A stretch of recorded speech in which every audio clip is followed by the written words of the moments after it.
Hi there, this is Christopher Panaretos, author of the Languages book series on Amazon, and in this video I'm going to be discussing verbs in Lao.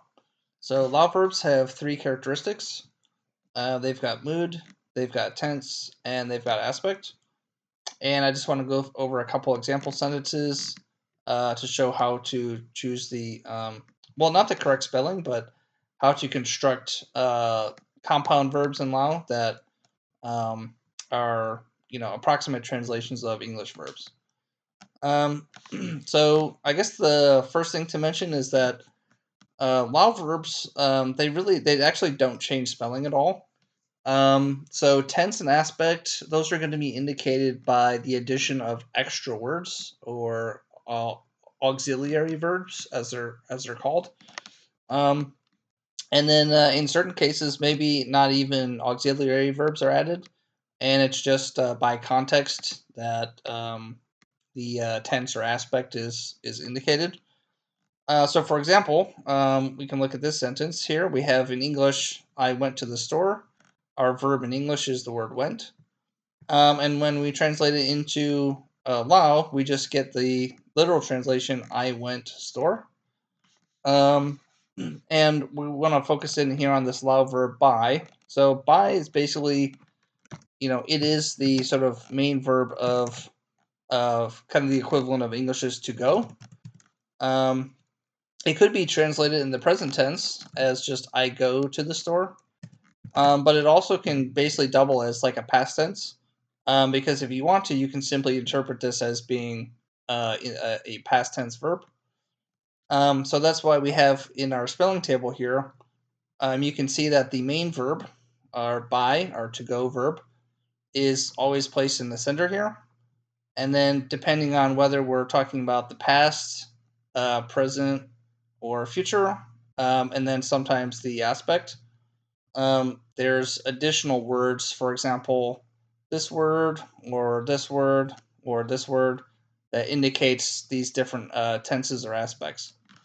So you're always going to have this kind of central verb here that never changes spelling, but you may see additional extra words that are used in conjunction with the main verb in order to indicate tense and aspect. Um, so let's go to another example here. So we have the English sentence, they were flying. Of course, in English, this is we would call this past imperfect continuous.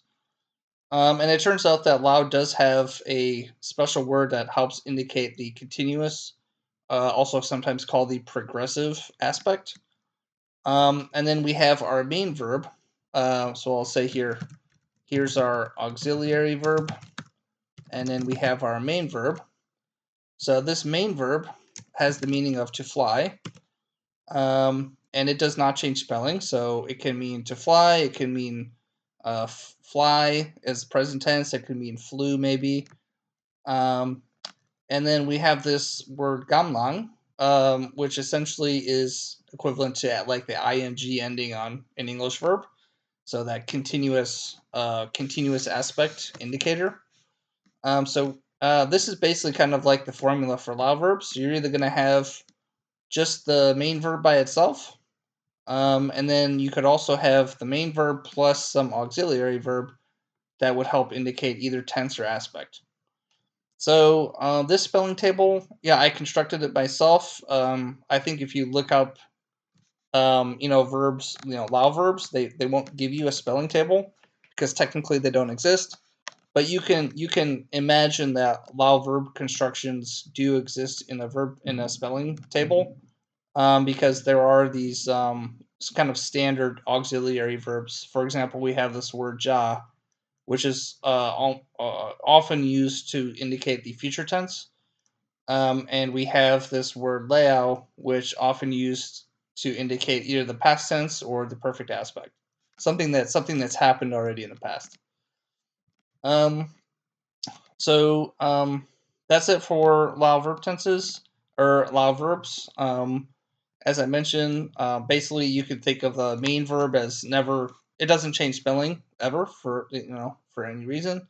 However, there are these extra words that can be added to add extra meaning or specific meaning like tense or aspect or continuous, continuous or progressive aspect to the main verb. So that's it for this video. Thanks for watching, and see you in the next one.